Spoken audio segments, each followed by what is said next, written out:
sheer destruction thing. I hate Putin so much. I hate him so much. I hate to see him have influence. But there are a lot of people like him, in the world. There's only one Putin that's in charge of Russia. Yeah. That's the thing. There are small-minded people, but there's only one of them in charge of Russia. Well, it'll be interesting to see how Trump handles them. I don't know. Maybe it's like he said, maybe it's a good thing to get along. I don't know. Hi, is this Dr. John Kerner? Yes, it is. How are you? Good. It's Edward Brown and Bruce McGowan, and we have a third person here who joined us on the first show named Russell Jackman. We'll just sort of have some fun. How's that? Sounds good to me. Okay. All right. And John, we're going to talk a little bit, you and I have an association that goes back a long time just as friends, but talk a little bit about your experience work. I guess you do some consulting. Is that right, with the Giants and with sports medicine with professional teams? I've never really figured out exactly how that works, but you can maybe tell us a little bit about that? I can tell you. So, Bruce, I won't go into too much detail that, I've been doing sports writing since 1977 when I contacted the San Francisco Examiner. That's right. Well, let's talk about that. We're going to get into it here. So the first thing we do is the first 2 minutes is just Bruce and I just basically saying what the show's about and who we're going to have on. So just stay with us and you can listen to this part. Okay. Here we go. We just go through that. So hold on. Hang on. Okay, hold on. We're going to start it. Yeah. Don't worry, John.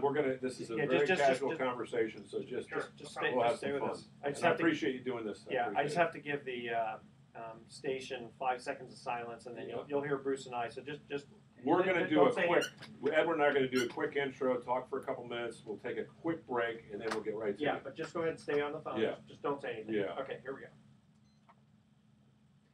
Welcome. You're listening to Sports Econ 101, the show where we discuss sports topics from a business perspective. I'm your host, Edward Brown, along with my co-host, Bruce McGowan, longtime sports radio personality. Today's show is going to be interesting because who's going to be our guest in the next segment? A guy that I've known for a long time, Dr. John Kerner, who works with the Stanford Pediatric Cancer Department, I guess you'd call it. Well, he can give a little more detail on that.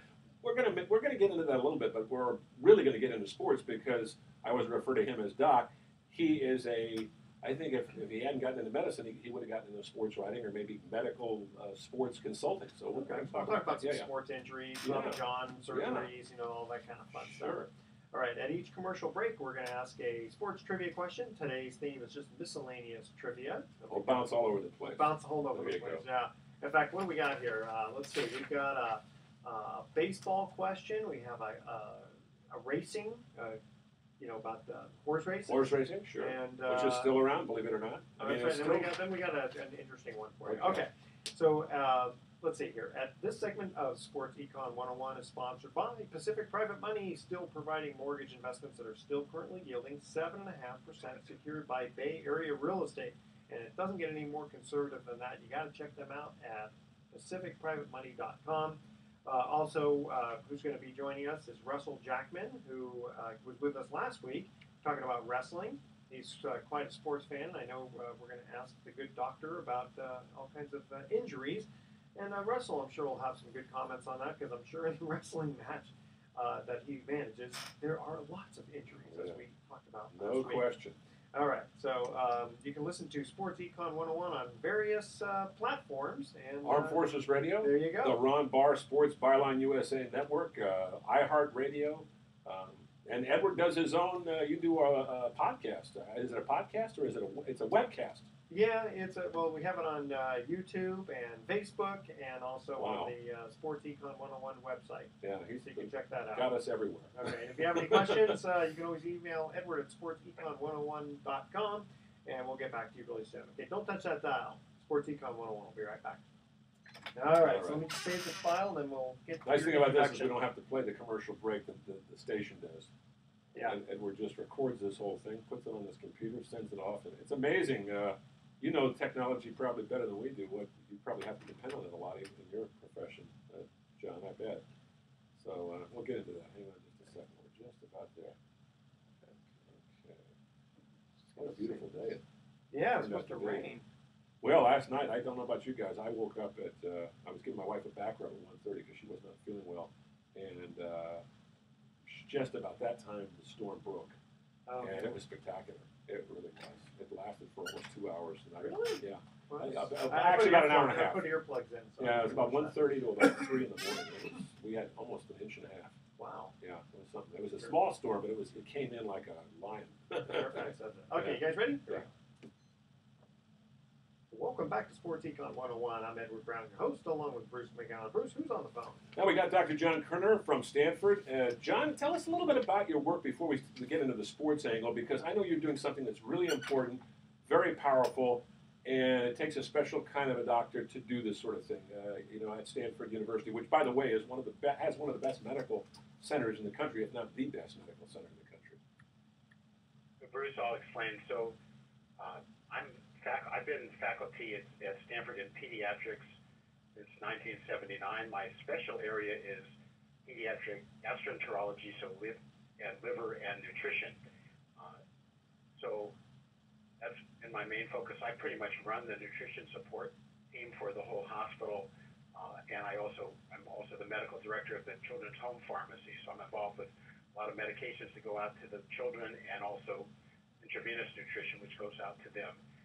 The way, in part, that you know me is because when Mark Gardner's wife came down with a really horrible malignancy, and the only way she was going to survive was a liver transplant, I worked with the San Francisco Giants directly with Pat Gallagher, and the two of us put together Organ Donor Awareness Day, which started in 1998 after she had a successful liver transplant. And we've continued it, so it's gone every year. At that year, I had the doctors from here who actually did the surgery. One of my patients got the other half of it. There basically was a split liver, so most of the liver went to Lori Gardner, and then my little patient received the other part of the liver, which was obviously enough for that child to thrive, and that child's still doing well at this date many years later. Hey, Doc, can I ask you a very quick question? This is the only reason I'm asking this is because I had a business associate who had a kidney transplant many years ago.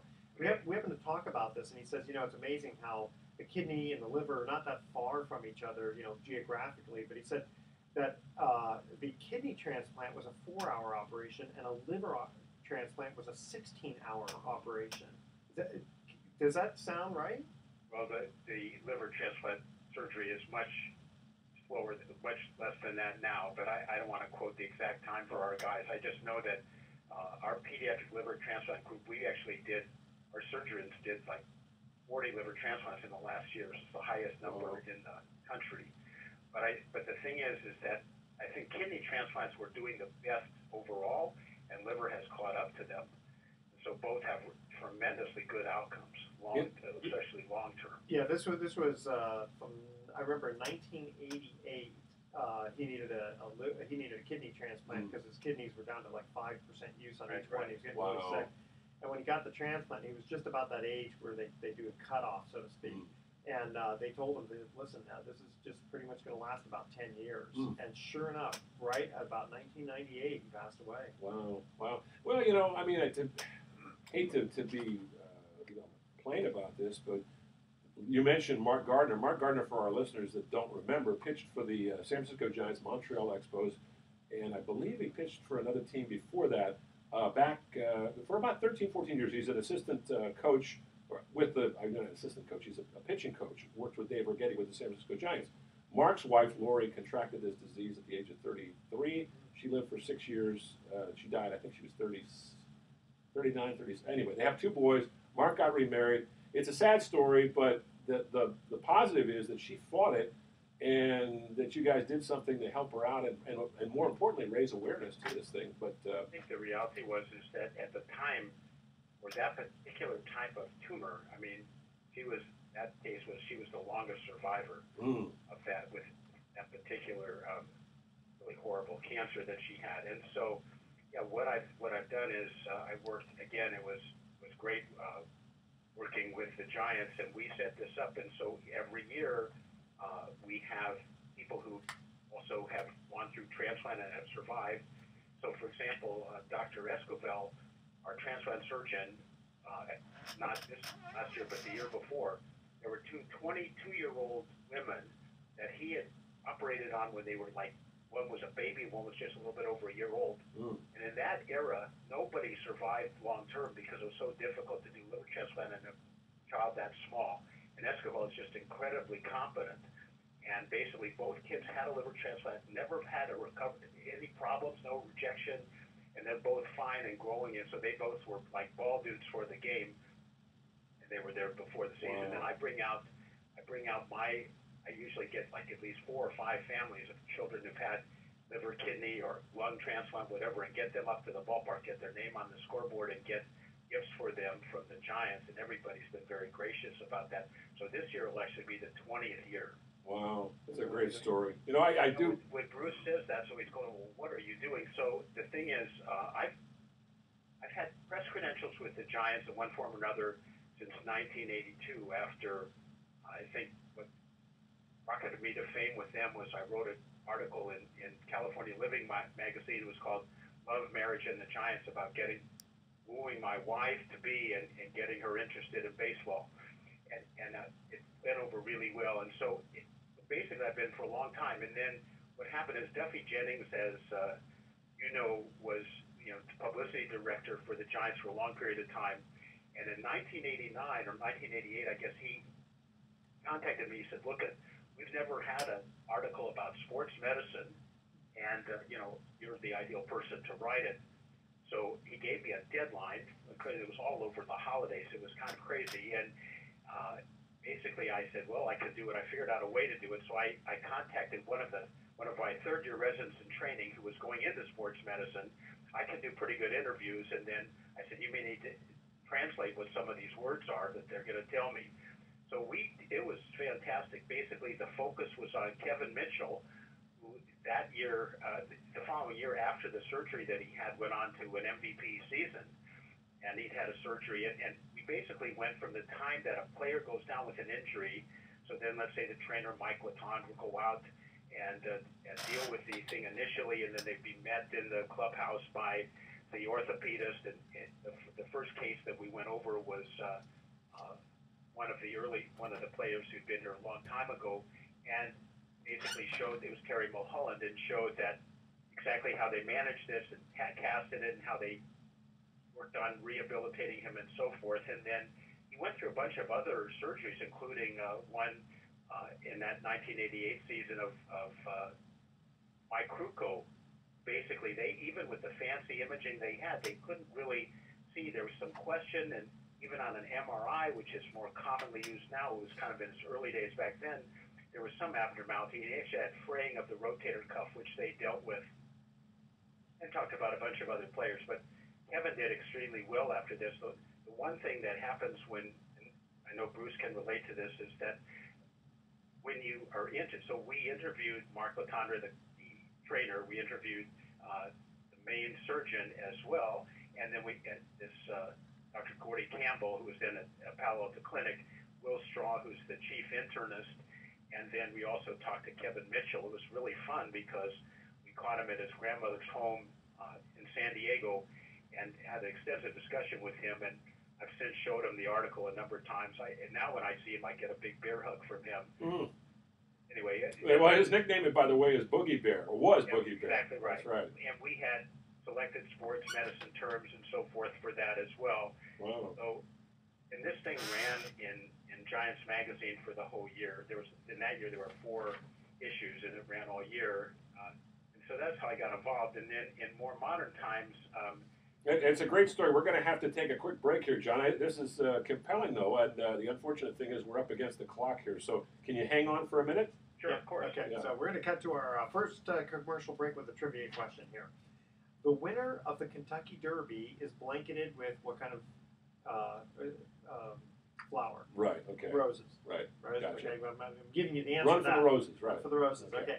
What flowers are used to adorn the winners of the Belmont Stakes Okay. and the Preakness? Oh, Okay, that's our trivia question. okay. The other 2 legs of the Triple Yeah, the Crown. 2 legs of the Triple Crown. See, everyone always thinks to run for the roses. I should right? know that, too, because I covered a couple of those races back in 1981. Well, we'll see if you we'll see if you can remember the answer to that. Okay. Yeah. So email Edward at sportsecon101.com the answer to this question. The winner of the Kentucky Derby is blanketed with roses. What flowers are used to adorn the winners of the Belmont Stakes and the Preakness? Don't touch that dial. Sports Econ 101 will be right back. All right. All right, so I'm just going to save the file, and then we'll You get still on in to our touch next with Kevin from time to time? Sorry, I'm sorry. Johnny, you still in touch with Kevin from time to time? Because I have these great pictures of the two of us because they came up with a 1986 reunion, That's right. and that was just so much fun. And talk with him and Jeff Kent. Jeff Kent is such a curmudgeon. Got it. Once you get to know him, he's okay. But I never got on his good side because I was always bugging him for interviews. And one time he goes, he did the same thing Will Clark used to do to me. You just can't shut up, can you? You just got to keep asking questions. then he kind of smiled, and I didn't take it personally at all. I thought, he's right. I'm a talker. Bruce, the thing that worked for me was I was there as spring training when he was there with Richard Goldman, who was like professors of the team. Yeah. And Mr. Goldman had gone to UC Berkeley. So had my dad. And so you had that common link with those two. Yeah. And then when I've been able to, when they do the because Jeff Kent went to Willie Mack Award, I talked to him. He was very gracious. Yeah, no, he can be he's a really good guy. He's a good guy. We'll talk a little bit. Okay, All right, and then if you want to ask him. Oh, yeah, we got Russell here. Wants to ask you a couple of sports medicine questions too. Okay, here we go. Yeah. Welcome back to Sports Econ 101. Again, I am Edward Brown, your host. And Bruce McGowan is my co-host. You are. I am. I still am. You still are. I still am. After 3.5 years, we've managed to make this thing work. That's right. Yeah, that's right. Yeah, almost 4 years. Almost 4 years. Yes, that's right. You don't look any older. Yeah.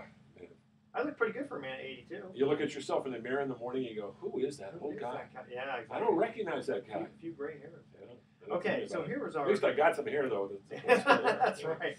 Here is our first trivia question. The winner of the Kentucky Derby is blanketed with roses. What flowers are used to adorn the winners of the Belmont Stakes and the Preakness?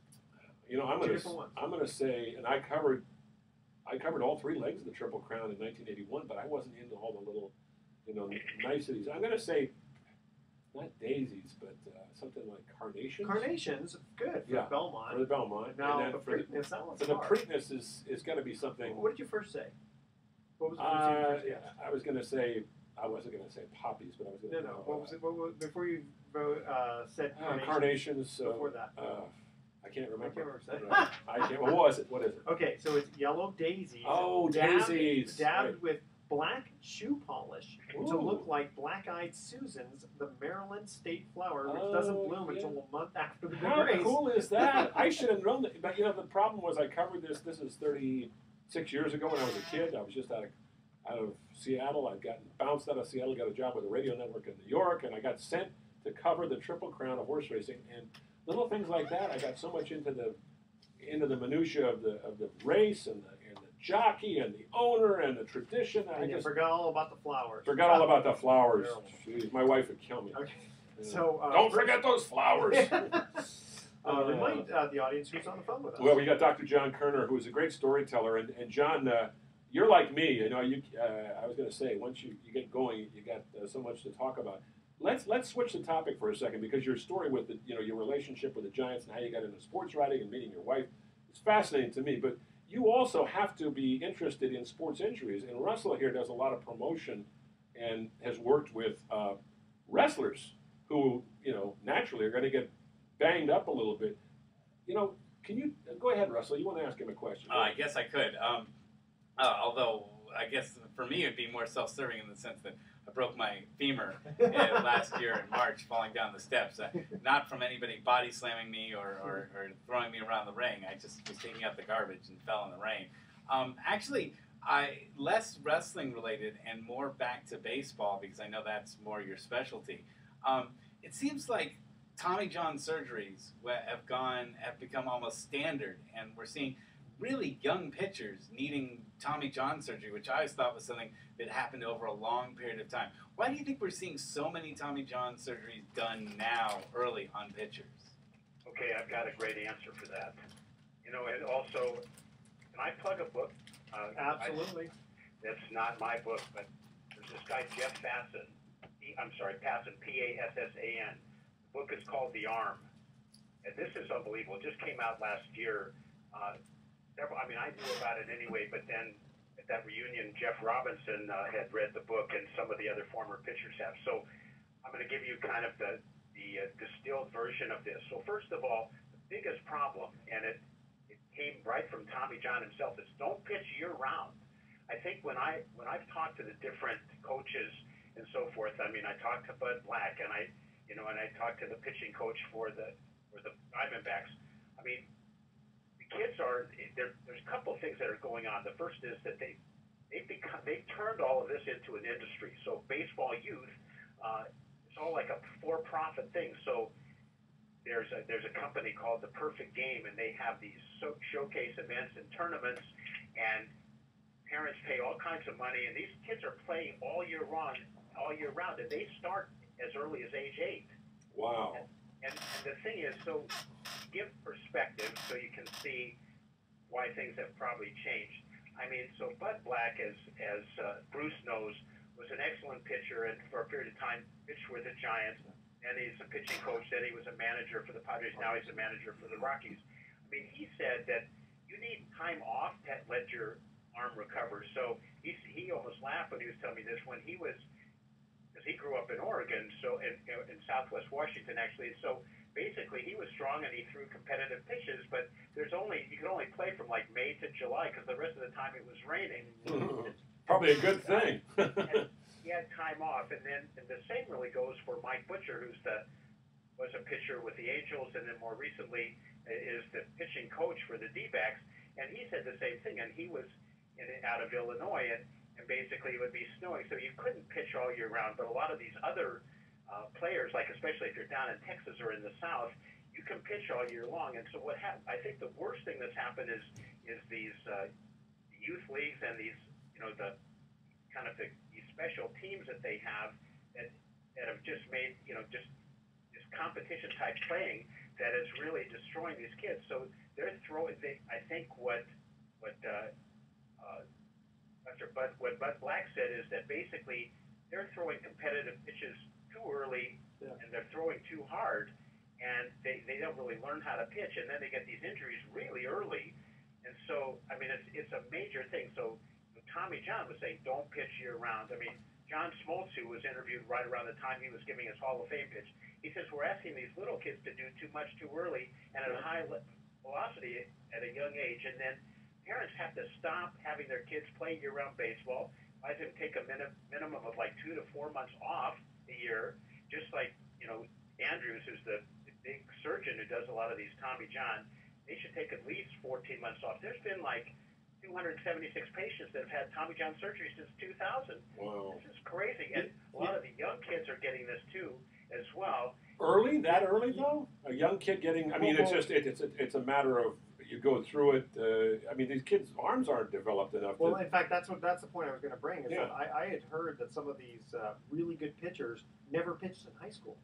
Mm. That's exactly right. Yeah. Or they, basically what a lot of those ex-pitchers are saying, and Javi Lopez was telling me too, is that what you want to have your kids do is play multiple sports because it helps your overall, expertise. Don't be so specialized you're just doing one thing. And the travel teams, he said, is just it's great because you get scouted. You can your dad wants you to get a college scholarship and all this, and you play all these tournaments. There's a lot of pitches that you throw, and then Mike Butcher was saying, look at you're not gonna. These parents need to reinvest. I mean, is it their dream or the kid's dream that they want to be a major league pitcher? Good point.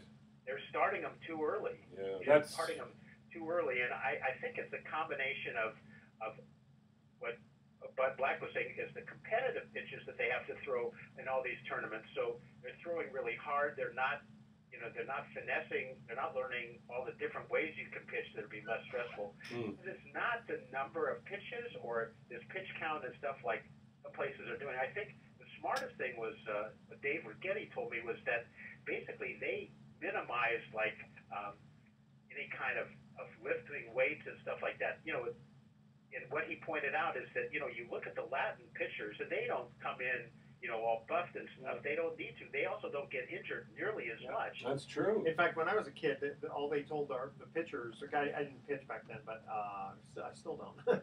But they said just you're not allowed to throw a screwball. Yeah. That was No, that no was a league- curveball. I pitched Little League ball 1 year, and I was the star of the team only because I was older than most of the kids. They were 10 and 9, and I was 11. And I remember one game, I won this game, but I didn't pitch a great game, but my arm was so sore. And I remember my mom had to work on my little skinny noodle arm, 11-year-old arm, with the rubbing alcohol, and it really helped. But yeah, I couldn't agree more with any of these things where you have to alter the way your wrist is and stuff like that. I mean, Rucco says like the easiest that one that's least hurtful to your arm is just a fastball. When you start throwing these other things, it's additional torque. Yeah. How about teach this? him how to knuckleball. Carl Hubble, who was a great Hall of Famer back in the 1930s with the New York Giants, had what's called a screwball, and he would throw it, and years later you'd look at the guy, and we'd walk around, and his left arm was all bent around and kind of twisted. And why? Because he'd been throwing that screwball. So that was his. And a left-handed screwball is like a right-handed curveball, right? I'm not sure exactly what happened. The interesting thing about Carl Hubble, he became the Giants, and John knows this. Dr. John Kerner, our guest from Stanford, knows this. Carl Hubble became the Giants' farm director back in their glory years in the '60s when they had Mays McCovey, Cepeda, Marichal, and Perry, 5 Hall of Famers. Anyway, wow, good stuff. Hey, Doctor, we gotta get going here and move on. But we really appreciate you being on with us today. And I didn't realize the depth of your interest in baseball and your expertise until we had you on here today. And John and I have known each other since 1982, off and on, and from our times in the press box. So this has been a lot of fun. Thanks so much, man. Listen, thank you so much for having me, guys. Yeah, thank you. Thanks a lot, Doc. Take care, guys. All right, talk to you soon. See you at the ballpark. Yeah, John's he is not out there a lot, but he comes out from time to time. Good storyteller, as you can tell. Probably gets a good seat every time he comes in. You know, he usually doesn't sit down. He wanders around and talks to people, which is actually better than sitting down because you get tired sitting. It sounds funny, but you do. You're back in You drink your coffee. You stare at your computer. Half the time you're not even watching what's going on in the game. You're sitting there, fiddling around with your computer. I can't stand seeing these young guys today, and I realize they have to tweet, text, and Facebook, but you got to watch the game. Gotta watch the game. Yeah. All right, so here's our second trivia question. Name 8 baseball greats who share the distinction of having been voted most valuable player 3 times. You're going to ask me to name 8? You've got to name all 8. Oh, my God. Let's put it this way. You know all 8. Okay. I know you've heard of all 8 players. Yeah. All right. And there's only been, about 30,000 players in the last couple hundred years? Yeah. 8? Got to name all 8 of them. Okay. All right. And while Bruce is doing that, we're going to cut to a break. When we come back, Bruce is going to give us the answer. Stay tuned. You're listening to Sports Econ 101. Did you say 3-time MVP? What's that? 3-time MVP? 3 times. Yep. So there's a joke where I'll make it Martians. That way it's not anything any racial type thing, right? Or whatever, right? Right. So there are these 3 guys who are in prison. One of them is Martian, and the warden says to prisoner number 1, he tells them all 3 of them. He says, "I'm going to ask you a question about the Titanic, and if you can answer the question, you can go free." So he asks the first one. He says, "When did the Titanic sink?" First guy says 1912. Yeah. He goes, "Okay, you're free." Next one goes, "How many people died?" What's the second one? 1,400, wasn't it? 1,517. Guy says, "Good, you may go free." So he asks the Martian. He goes, "Name them." Ah! Oh boy! Well, there were some prominent people that actually died. You always think the rich people survived. A lot of them did, but in those days it was still considered to be you're a gentleman and you go down with the ship. And there were a number. There was a guy named Isidore Strauss who was a very famous New York successful Jewish businessman, and he was very, very rich. And his wife was getting on the boat, and she looked back, and he wasn't getting on the boat. And they're both in their 70s, and she goes, "You're getting on the boat, aren't you?" He says, "No, you're getting on the boat." She goes, "I'm not getting on the boat. I'm staying with you." And they went down together. Wow. Isn't that something? Very romantic. Can you imagine that? That's They've been together almost 50 years. Wow. I That was 1912. Too. 1912, yeah. They talk about rearranging deck chairs on the Titanic. You've heard that. Well, how about the bands playing? I mean, that's an amazing story. It really is. That was kind of a turning point. You hated the movie? I hated it. Well, the movie was, you know, obviously never watch did. the original, A Night to Remember, where they just talk about the actual, which, you know, is really well done. It's got a great cast. It's an English-American co-production, and it's not spectacular. It's a typical early 1960s film, but it is so powerful what these guys had to go through, and it's done in such, you know. Today they have to add so much. Of course. Because otherwise, I mean, you look at some of those movies in the old days, and some of them are boring. No, they're not, though. They're not. Well, If you're an aficionado of film, they're not boring. They're just very straightforward. No, I mean, they're not sometimes entertaining. Yeah, sometimes they get a little bit too much into the, you know, what was he thinking? And they drag it out a little bit Well, too that's the long. problem with us. We're all attention. That's it. I I'm want answers now. Go ahead. Well, I'm sitting here listening to John. He's telling some great stories, and I'm thinking, oh, I got to ask another question. But Yeah. you know, this No, is our yeah, problem that's- as a society. that's We're true. raised this way. All right, so we have one Anyway, more long yeah, segment. yes. What do you guys want to cover? Let's talk some baseball. That sound good? We didn't talk anything about the NBA. You know, Oh, we definitely. didn't, Let's talk some NBA. Yeah, let's Yeah. let's see. You Okay. know, Charles Yeah. Oakley Yeah. and Definitely. Draymond There you go. Green. Yes, and yes. I think those are hot topics. Good- And actually, good I point. had. Good point. Much better. Did than I baseball. ever ask the question about fans calling the plays? That's not this article. I can save it till Yeah, next week. yeah, whatever. Okay. Okay. Here we go. Welcome back to Sports Econ 101. Edward Brown here, along with Bruce McGowan. Second trivia question was, name 8 baseball greats who share the distinction of having been voted most valuable player 3 times. Well, I know that back in the era I grew up Start in, naming them. all right, the era that I grew up in back in the 1960s, there were so many great players that very few were able to win it. Willie Mays only won it twice, I believe. Yeah, he's not on the list. Yeah, he only won it twice, and he's considered the greatest all-around player of all time. Totally Mickey agree with that. Mantle, I Yes. believe, won it 3 times. Mickey Mantle won it 3 times. Um, Russell, do you have any guess? Oh my gosh. Yes. Can I try Barry Bonds? there you go. Barry Bonds. Six times, I think, right? Yeah, we have to be at least 3 is what Okay, we're but I think looking 6 times, Yeah, which is, that's I believe, the all-time record. I think Michael Schmidt at. Mike Schmidt, Yeah. very good. He's Yeah. on there. from the Who 70s. else? And now you got to go. Go. Now you have to start going back in time. So we're talking about pitchers, maybe. No, No no pitchers. pitchers. Because the Cy Young Cy Award. Young, yeah. But no, the Cy Young Award didn't come along until, I'm trying to remember when it did Until come. Cy Young came. No. No, it wasn't. It's been around for a while, but it hasn't been around nearly as long as MVP. I don't think. Pretty sure. Did Yastrzemski get it? No. No. No. No. We're just But, talking about him. but remember, no one will ever come to your funeral if you don't come to theirs. Oh, Ty Cobb. no, of course. come on. Come on. Oh, but of course, No. not Yogi Ty Berra? Cobb. Yogi Berra. Yogi Berra. Okay, that's right. Yogi Berra. But you know, when I said that, when you said that, I thought Ty Cobb had 3 people from baseball show up at his funeral. Oh no! It's like about But But when I was trying to be funny. You know how Yogi Berra is Yeah, funny about. I don't think they had an MVP award when Ty Cobb played. No. They didn't. Okay, so here are the other ones. Jimmy Fox. That was in the 30s. Yeah. Joe DiMaggio. In the 40s, Stan Musial. in the 40s and 50s. And Roy Campanella. Yeah, Ray Campanella was only around for about 10 years, but mine was a great player, greatest catcher in baseball at the time. Oh yeah. Then he had that car accident, right? Yeah, right before the team moved to Los Angeles, he was paralyzed, and they used to bring him out at the LA Coliseum at Dodger Stadium. He worked for the team for years and lived to be fairly, he was well into his 70s. This was a terrible accident that paralyzed him from the waist down, and he was only about 35, 36 at the time. He was probably going to play a few more years Yeah. with the new Los Angeles Dodgers after leaving Brooklyn. But he didn't. Jackie Robinson didn't make the trip either. He quit baseball after 57. So it's kind of interesting that the 2 pioneers of that team, Robinson and Campanella, never wore Dodger blue in Los Angeles. How about that? And he only played for 10 years. Jackie was, well, you got to remember, Jackie was Oh, he was also older. about 27 or 28 when they finally allowed him in. That's right. Yeah, it's a shame.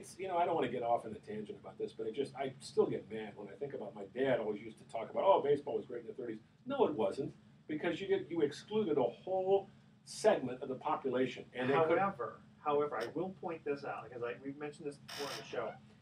If you didn't have the Negro Leagues, right, a lot of those players would never be recognized. Yeah, but because Yeah. there's only so many teams that could exist in Right.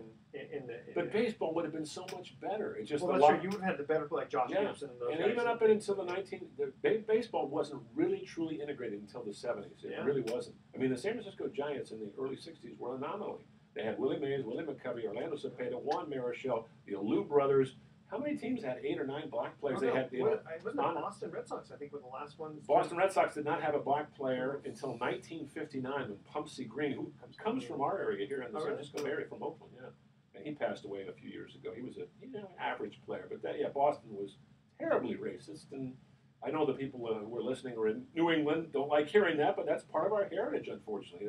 It's funny because you think about them being, in the north compared to the south. Well, Interesting. You talk to anybody who grew up in Boston, they'll tell you that the beauty of Boston is the separation, is the distinctive nature of the neighborhoods. They're all so old and distinctive, but the bad part of it, like the Italian. yeah, but the bad part of it is they did not like, a lot of those working class people did not treat African Americans, black people very well, or probably white people who were not in their class. Yeah. So that's a perfect That's segue. That's a perfect segue into Draymond Green. Yes. And his most recent quotes that he had over what's going on with Dolan. You're talking, when you mentioned Dolan, a lot of our listeners don't know who Dolan is. That's the owner of the New York Knicks, James Dolan, who, I'm going to say this right on the air, and I'm sorry if it gets back to him. He's a lunkhead. He's a nitwit. Lunkhead. He should not be owning You're a team. banned from the Garden. Yeah. Oh, yeah. I wouldn't want to go watch that team. He has been he's the owner of the New York Knicks. The Knicks have been terrible since he's owned the team. He's the Donald Sterling of the East Coast. He really is. And he got he owned the Clippers. Yeah, and Charles, tell us the story, Russell, because Charles Oakley played for Michael Jordan's Chicago Bulls, but he also spent 10 years with the New York Knicks. He's a kind of a hyperactive, sometimes over-the-top guy, a little bit too proud sometimes and getting in people's faces. But I guess he and Dolan got into a huge argument, and after that... What was it about? Dolan made what was the comment he made to him? See, that's a good question. I don't really know exactly what Dolan said to him. Something along the lines of, like, Charles Oakley, he didn't want to have to pay for a ticket to go see the game, and that was something that, he paid for it, and then he wanted to walk down into an area that was... quote unquote off limits. Yeah, but this guy played for the Knicks for 10 years. That was Oakley's thing. Is that I'm Charles Oakley. You can't tell me not to wander anywhere I want to go in the Garden. And he's not technically correct there. Obviously, you do need passes and stuff like that. But I actually covered the Sacramento Kings as a sports broadcaster, as a journalist, for about 4 years in Sacramento, and geez, my little press pass got me just about everywhere. Yeah. So, and nobody seemed to really care where I was going one way or the other. Yeah. So I can't understand why Oakley suddenly has to watch himself and not be welcome anywhere in the Garden. James Dolan is an idiot, plain and simple. He is. I mean, you talk to anybody who covers the NBA, and they'll tell you this guy doesn't know what he's doing. He's a nitwit. Well, wasn't Oakley one of those guys who ran through all of his money? No, he's not one of those guys who ran through all his money, but he's kind of he's got a big ego, and he's a fighter on the court. I remember he was a combative guy. He's got a huge ego, but he's proud. And I guess Dolan or one of Dolan's minions told his security guards to get him out of there, and they started to, according to this is Oakley, started to manhandle him, and then he, I guess, went after them and attacked them. And Charles Oakley is about 6'8", about 250 pounds. And the way he should have handled it is, if he's being asked to leave, you just shrug, throw your weight around. The problem is that's not Oakley. Yeah, that's not Oakley. He's a proud athlete and probably too over the top. But Oakley, it's not it's a two-way street here. But James Dolan is the owner, and the owner's got to you got to honor even if you don't like the guy. He played for your team for 10 years. Yeah, you weren't the owner at the time, but guess what? Fans in New York remember this guy. They don't know who the heck you are. Well, they do now. Yet I'm not in agreement with Draymond Green saying that Dolan has a slave owner mentality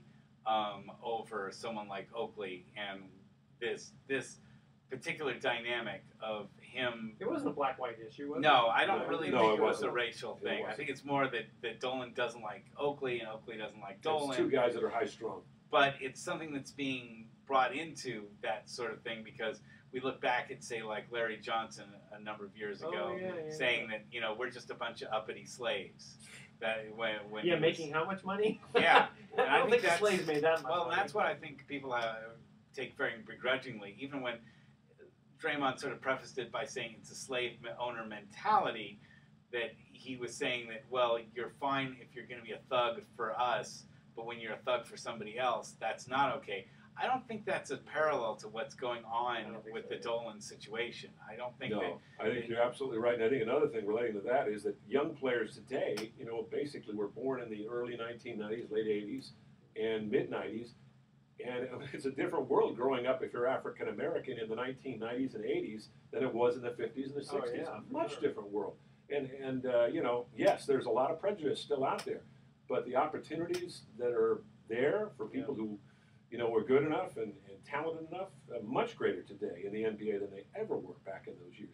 Back in the 50s and 60s, you couldn't have, it was never written, but you couldn't have more than 2 players on a team who were African American, probably up until about 1960.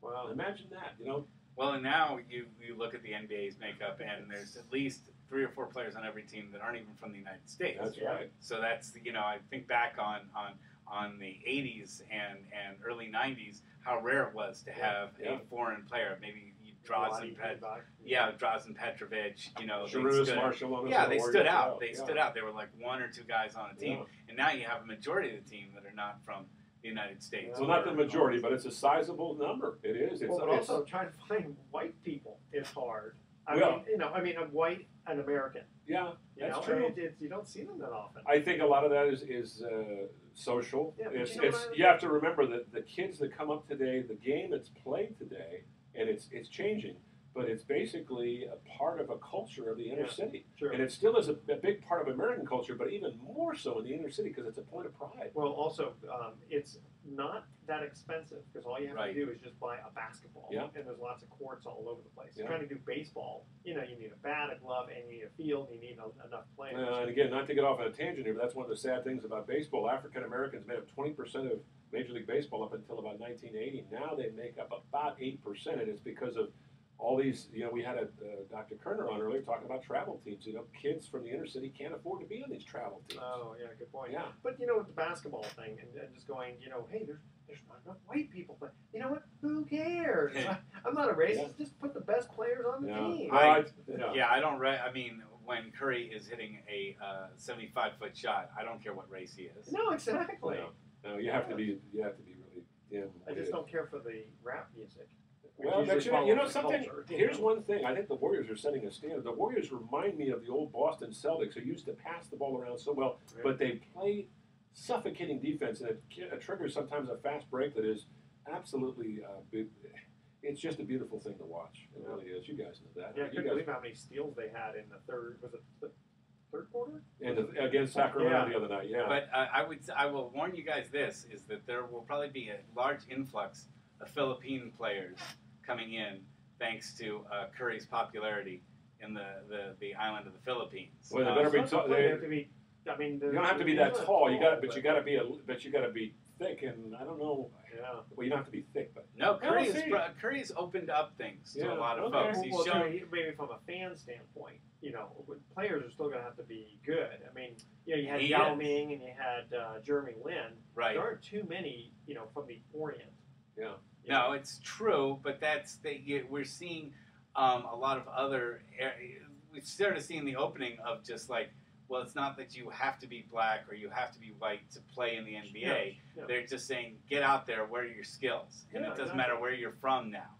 You don't have to be from Russia. You don't have to be from the ex-Soviet Union, whereas I think that was a real focus before. I mean, a few years ago, or it was about 10 years ago, I was saying to my wife, the best player in the NBA is not only white, but he's from Germany. And then the next best big guy was Yao Ming from China. Yeah. It's just saying what happened. Which, by the way, China basically, but Yao Ming. I don't know if you know this, but the Chinese government put the tallest man and the tallest woman in China together to have a baby, and it was Yao Ming. Seriously.